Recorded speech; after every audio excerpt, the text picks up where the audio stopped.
कृष्ण वासुदेवाय हराय परमात्मने प्रणत कृष्णाय गोविंदाय नमो नमः। नमः पंकजनाभयो नमः पंकजमालिने नमः पंकजनेत्रय नमस्ते पंकजांग्रये। आज यहाँ पर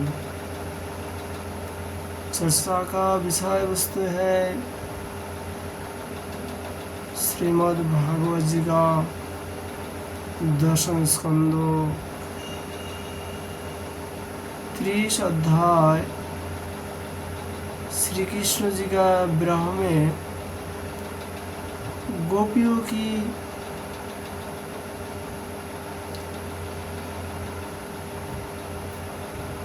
वेदना,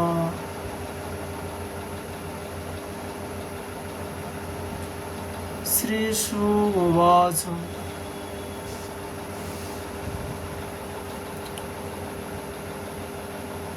अंतर्हिते भगवतीं ससैवा व्रजंगन अत्तपं तपोचक्षणं कुरन् एव जुतपम्। सुखदेव जी ने परीक्षित से कहा, परीक्षित, भगवान सहसा अंतर्धान हो गए। उन्होंने न देखकर ब्रज युवती की वैसी ही दशा हो गई जैसे जूतपति गजराज के बिना हथिनियों की होती है। उनका हृदय विरह की ज्वालाओं से जलने लगा। भगवान श्री कृष्ण को मदोन्मत्त गजराज की सी चाल, प्रेम भरा मुस्कान, विलास भरा सिद्धवान, मनोरम प्रेम आलाप, भिन्न भिन्न प्रकार की लाओ तथा श्रृंगार रस की प्रेम की मदबली गोपियाँ श्री कृष्णमय हो गई और फिर श्री कृष्ण की विभिन्न चेष्टाओं का अनुकरण करने लगा। आपने प्रियतम श्री कृष्ण की चाल ढाल हास विलास और चिदवन बोलोन आदि में श्री कृष्ण की प्यारी गोपियाँ उनके समान ही बन गई। उनके शरीर में भी वही गति मति वही भाव भंगी उतार आई। वे अपने को सर्वथा भूलकर श्री कृष्ण स्वरूप हो गई और उन्हीं की लीला विलास का अनुकरण करती हुए मैं श्री कृष्ण ही हूँ इस प्रकार कहने लगी। वे सब परस्पर मिलकर उसी स्वर से उन्हीं की गुणों का गान करने लगी और मद वाली होकर एक वन से दूसरी वन में, एक झाड़ी से दूसरी झाड़ी में जाकर श्री कृष्ण को ढूंढने लगी। सुखदेव जी कहते हैं, परीक्षित, भगवान श्री कृष्ण को ही दूर थोड़ी ही गए थे। वे तो समस्त जड़ चेतन पदार्थ में तथा उनके बाहुल भी आकाश के समान एक राज स्थिति हुई है।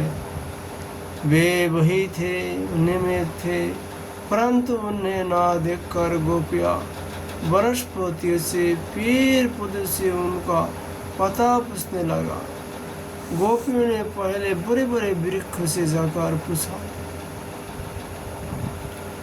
दृष्टो वा कुचिदशत पलक नगरदन मनहा नंद सुनगत हत्वा प्रेमहासवलोकनोई।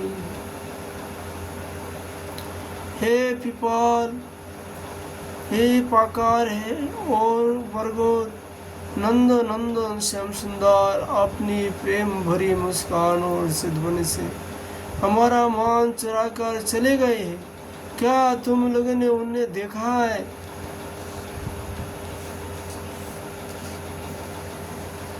कच्चित कुरबक अशोकनाग पुन्नग चंपका रामानुज मानिनी नामित दर्प रश्मितः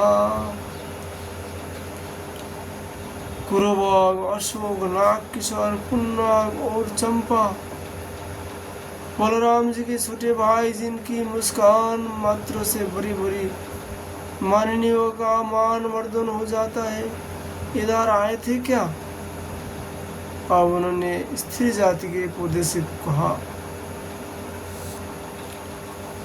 कच्चित तुलसी कल्याणी गोविंद चरण प्रिय सवताली कुलोरे विभ्रदिष्टास्ते प्रियोच्युतः। बहन तुलसी, तुम्हारा हृदय तो बड़ा कोमल है, तुम तो सभी लोगों का कल्याण के साथी हो। भगवान के चरण में तुम्हारा प्रेम तो है ही, वे भी तुमसे बहुत प्यार करते हैं, तभी तो भर के मंडराते रहने पर भी वे तुम्हारी माला नहीं उतारते, सर्वदा पहन रहते हैं। क्या तुमने अपने परम प्रियतम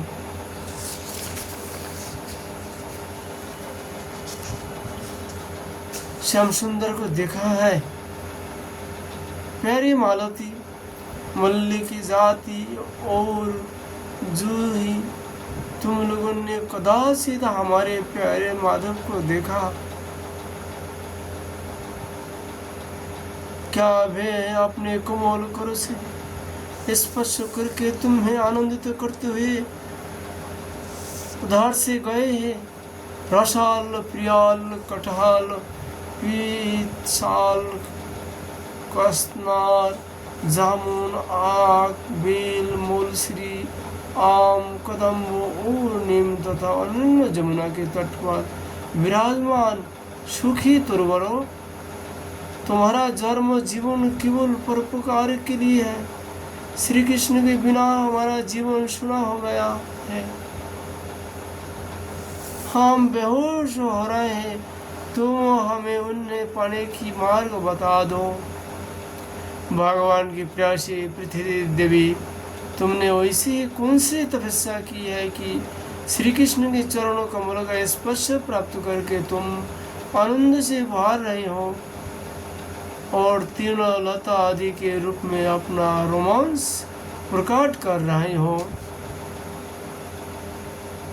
तुम्हारा यह उल्लास विलास श्री कृष्ण के चरण स्पर्श के कारण है अथवा वामन अवतार में विश्व रूप धारण करके उन्होंने तुम्हें जो नापा था उसके कारण है? कोई उनसे भी पहले बड़ा हो भगवान के अंग संगों के कारण तो तुम्हारी यह दशा नहीं हो रही है। अरे सखी, हरिणियों हमारे श्याम सुंदर के अंग संग में सुषमा सौंदर्य की धारा बहती रहती है। वे कोई अपनी प्राण प्रिय की साथ तुम्हारे नयनों को परमानंद का दान करते हुए इधर से ही तो नहीं गए? देखो यहाँ कुलपति श्री कृष्ण के कुंद कली की मालिकी मनोहर गंध आ रही है, जो उनकी परम प्यासी के अंगों संगों से लगे हुए कुछ कुमकुम से निरंजित रहती है। तलवार उनके माला की तुलसी में वैसा सुगंध है कि उसकी गंध के लोभी मद भले भोरे प्रत्येक खान उस पर मंडराते रहते हैं। उनके एक हाथ में लीला कमल होगा और दूसरे हाथ अपने प्रेयसी के कंधे पर रखे होंगे। हमारे प्यारे श्याम सुंदर इधर से विचरते हुए अवश्य ही गए होंगे। जान पड़ता है तुम लोग उन्हें प्रणाम करने के लिए ही झुके हो, परंतु उन्होंने अपने प्रेम भरे चितवन से भी तुम्हारा बंधन का अभिनंदन किया है जानो ही। अरे सखी, इन लताओं से पूछो, ये अपने पुत्री वृक्षों को ब्रजो पास में बात कर इस है ये अपने पति वृक्ष को भूस्पर्श में बात कर आलिंगन किए हुए है। इसी से क्या हुआ, इनके शरीर में जो पुलक है, रोमांस है, वह तो भगवान के नखों के स्पर्श ही है। और इनका कैसा सौभाग्य है। सुखदेव गोस्वामी जी राजा परीक्षित से कहा, परीक्षित, इस प्रकार मद वाली गोपियां प्रलाप करते हुए भगवान श्री कृष्ण को ढूंढते ढूंढते कातर हो रही थी। अब और भी गाढ़ आवेश हो जाने के कारण वे भगवानमय होकर भगवान की विभिन्न लीलाओं का अनुकरण करने लगी। एक पुतना बन गई तो दूसरा श्री कृष्ण बनकर उसका स्थान पीने लगी। कोई छकरा बन गई तो कोई किसी ने बाल कृष्ण बनकर रोते हुए वैसे पैर की ठोकर मारकर उलट दिया। कोई सखी बाल कृष्ण बनकर बैठ गई तो कोई तीनवत्तो दत्तों का रूप धारण करके उसे हार ले गए। कोई गोपी पाव घसीट घसीट कर घुटने के बल बकाया चलने लगी और उस समय उसके पाए से रुन झुन बजने लगे। एक बनी कृष्ण तो दूसरी बनी बलराम और बहुत सी गोपियां ग्वाल बाल के रूप में हो गई। एक गोपी बन गई वत्सासुर तो दूसरी बनी बकासुर। तब तो गोपियों ने अलग अलग श्री कृष्ण बनकर वत्सासुर और बकासुर बने हुए गोपियों को मारने की लीला की। जैसे श्री कृष्ण वन में करते थे वैसे ये गोपी बांसुरी बजा बजा कर दूर गए हुए पशुओं को बुलाने का खेल खेलने लगी। तब दूसरी गोपियां बहा बहा करके उसके प्रशंसा करने लगी। एक गोपी अपने की श्री कृष्ण समझकर दूसरी सुखी के गले में वहां ढलकर चलती और गोपियों से कहने लगी, मित्रों, मैं श्री कृष्ण हूँ, तुम लोग मेरी यह मनोहर चाल देखो। कोई गोपी श्री कृष्ण बनकर कहती, अरे ब्रजवासियों, तुम आदि पानी से मत डरो, मैं उससे बचने के उपाय निकाल लिया है। ऐसे कहकर गोवर्धन धर्म का अनुकरण करते हुए वह अपनी उर्नी उठाकर ऊपर तान लेती। सुखदेव जी कहते, परीक्षित, एक गोपी बनी कालियो नाग तो दूसरी श्री कृष्ण बनकर उसके सिर पर पैर रखकर चोरी चोरी बोलने लगी, रे दुष्ट साप, तू यहाँ से चला जा, मैं दुष्ट का दमन करने के लिए ही उत्पन्न हुआ हूँ।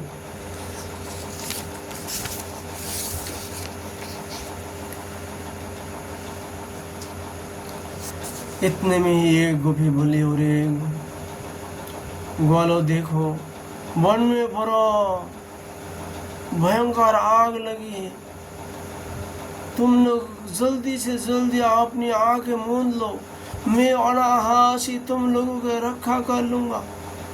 एक गोपी जशोदा बनी और दूसरी बनी श्री कृष्ण। जशोदा ने फूलों की माला से श्री कृष्ण को उखल में बांध दिया। अब वह श्री कृष्ण बनी हुई सुंदरी गोपी हाथ में मुंह ढककर भय की नकल करने लगी। सुखदेव जी कहते, परीक्षित, इस प्रकार लीला करने लगी गोपियां वृंदावन के वृक्ष लता आदि से फिर भी श्री कृष्ण का पता पूछने लगी। इसी समय उन्होंने एक स्थान पर भगवान के चरण चिन्ह देखा।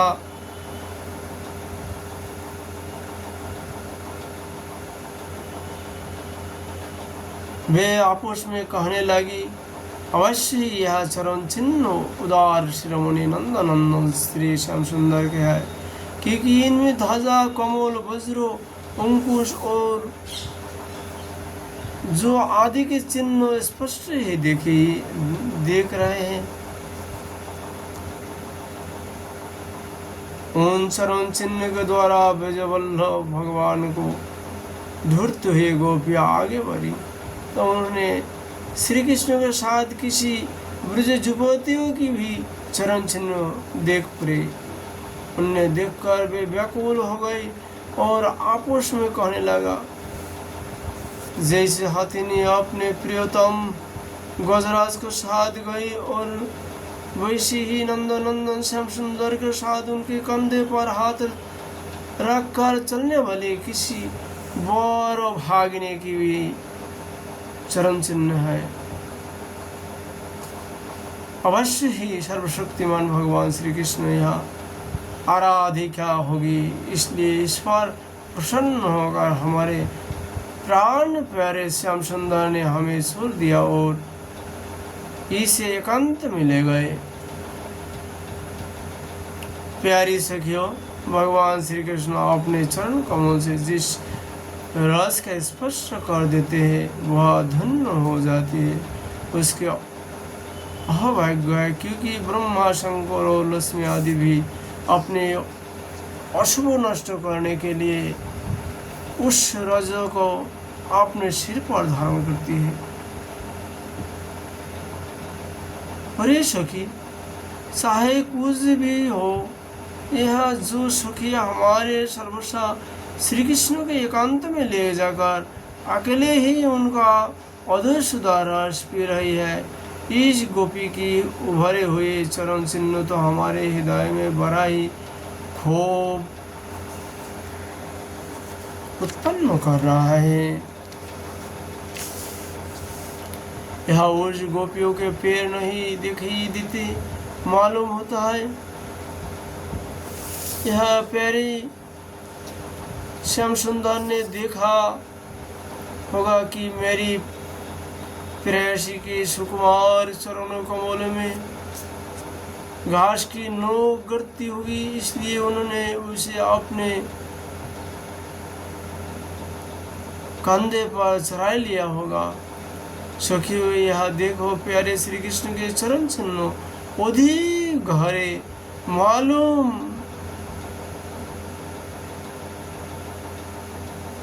बालू में धसे हुए हैं। इसे सूचित होता है कि यह वे किसी भारी वस्तु को उठाकर चले,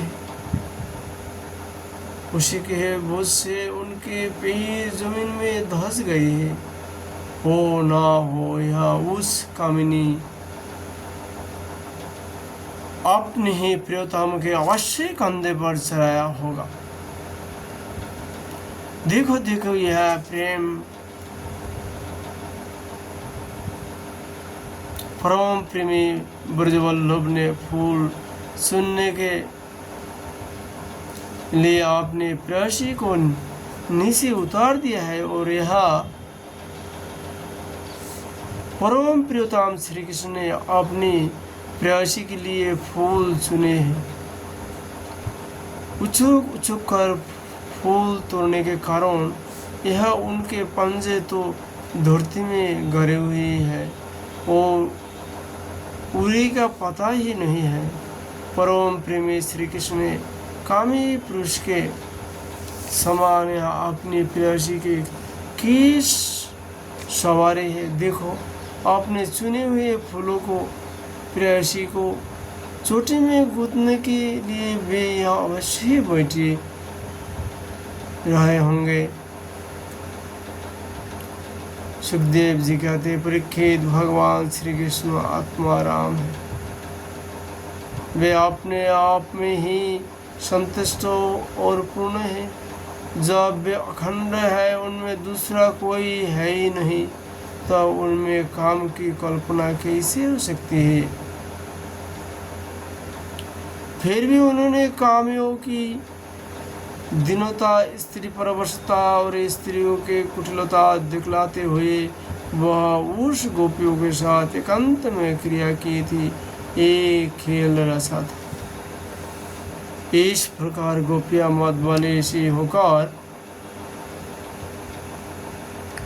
अपने शुद्ध बोध खोकर एक दूसरे को भगवान श्री कृष्ण के चरण चिन्ह दिखलाते हुए वन वन में भटक रही थी। इधर भगवान श्री कृष्ण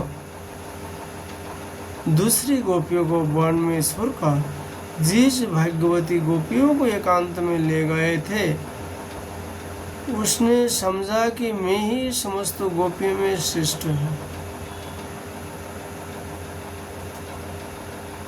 यहाँ क्या, जिस गोपियों को लेके भगवान श्री कृष्ण चले गया, सुखदेव जी इस गोपी का नाम नहीं लिया। क्यों? ये गोपी है राधा। राधा नाम लेती समाधि लग जाएगा, क्योंकि राधा जिसका जो भाव है उस भाव को वर्णन करती है, उनको उसी भाव प्राप्त हो जाते। इसलिए परीक्षित जी को 7 दिन का अंदर में कथा सुनाना है। यदि सुखदेव जी यहाँ कथा बंद कर देंगे तो परीक्षित का मुक्ति नहीं हो सकता। इसलिए सुखदेव गोस्वामी जी स्पष्ट रूप से राधा जी को नाम नहीं लिया। पूरा भागवत जी में किसी भी जगह में राधा का जब नाम आते वहाँ गोपी संबोधन किया। इसलिए तो हमारे प्यारे श्री कृष्ण ने दूसरी गोपियों को छोड़कर, जो उन्हें इतना चाहती है, केवल मेरी ही मान करते मुझे ही अधूर दे रहे हैं। भगवान श्री कृष्ण ब्रह्मा और शंकर के भी शासक है। वह गोपी वन में जाकर अपने प्रेम और सौभाग्य की मत से मतवाली हो गई और उन्होंने श्री कृष्ण से कहने लगी, प्यारे मुझसे अब तो और नहीं चला जाता, मेरी सुकुमार पाप थक गई है, अब तुम जहाँ चलना चाहो मुझे अपने कंधे पर चढ़ा कर ले चलो। आपने प्रियतम की यह बात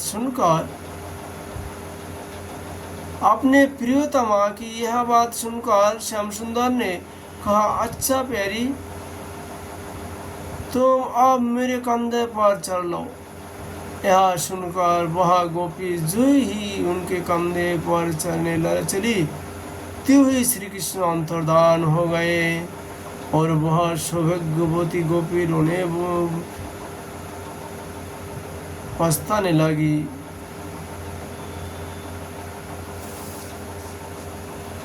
श्री कृष्ण से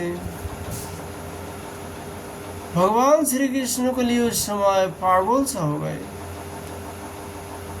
और कहने लगे, हानाथ हारमन पृष्ठो कौशि कौशि महाभुज दस्वस्ति कृपणया में सखे सन्निधि। हानाथ हारमन हा पृष्ठ हा महाभुज, तुम कहाँ हो? मेरे सखा में तुम्हारी दीनहीन दासी हूँ, शीघ्र ही मुझे अपने सन्निधि का अनुभव कराओ, मुझे दर्शन दो। सुखदेव जी कहते, परीक्षित, गोपियाँ भगवान के चरण चिन्ह के सहारे उनके जाने का मार्ग ढूंढते ढूंढते वहाँ जा पहुँचे।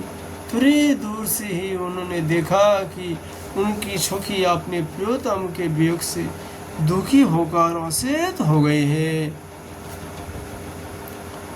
जब उन्होंने उसे जगाया तब उसने भगवान श्री कृष्ण से उसे जो प्यार और सम्मान प्राप्त हुआ था वह उनको सुनाया।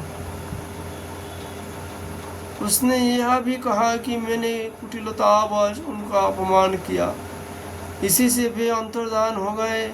उसका बात सुनकर गोपियों के आश्चर्य की सीमा न रही। इसके बाद वन में जहाँ तक चंद्रदेव की चांदनी छिटक रही थी वहाँ तक वे उन्होंने ढूंढते हुए गए, परंतु जब उन्होंने देखा कि आगे घना अंधकार है, घोर जंगल है, हम ढूंढते जाएगी तो श्री कृष्ण और भी उसके अंदर घुस जाएंगे, तब वे उधर से लौट आई। सुखदेव जी कहते, परीक्षित, गोपियों का मन श्री कृष्णमय हो गए और उनकी वाणी से श्री कृष्ण चर्चा के अतिरिक्त तो और कोई बात नहीं निकलती थी। उनके शरीर से केवल श्री कृष्ण के लिए और केवल श्री कृष्ण की चेष्टाएं हो रही थी। कहाँ तक कहूँ, उनका रोम रोम, उनकी आत्मा श्री कृष्णमय हो रही थी। वे केवल उनके गुणों और लीलाओं का ही गान कर रही थी और उनमें इतनी तन्मय हो रही थी कि उन्हें अपने शरीर को भी सूझ नहीं थी। फिर घर की याद कौन करता।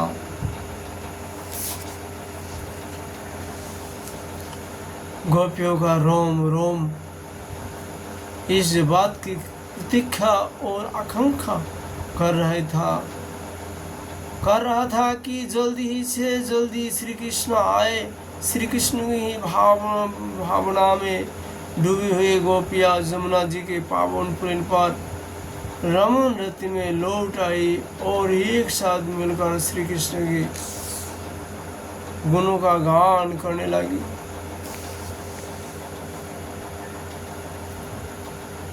इति श्रीमद्भागवते महापुराणे पारमहंस्यां संहितायां दशमस्कन्धे पूर्वार्धे रासक्रीडायां कृष्णामृतम् नाम 30 अध्याय। आज हम लोग श्रीमद्भागवत जी की कथा है विश्राम करता हूँ। राधा माधव जी का कृपा होने पर और उनका लीला, उनका गुणगान करने का प्रयास करूँगा। राधे राधे।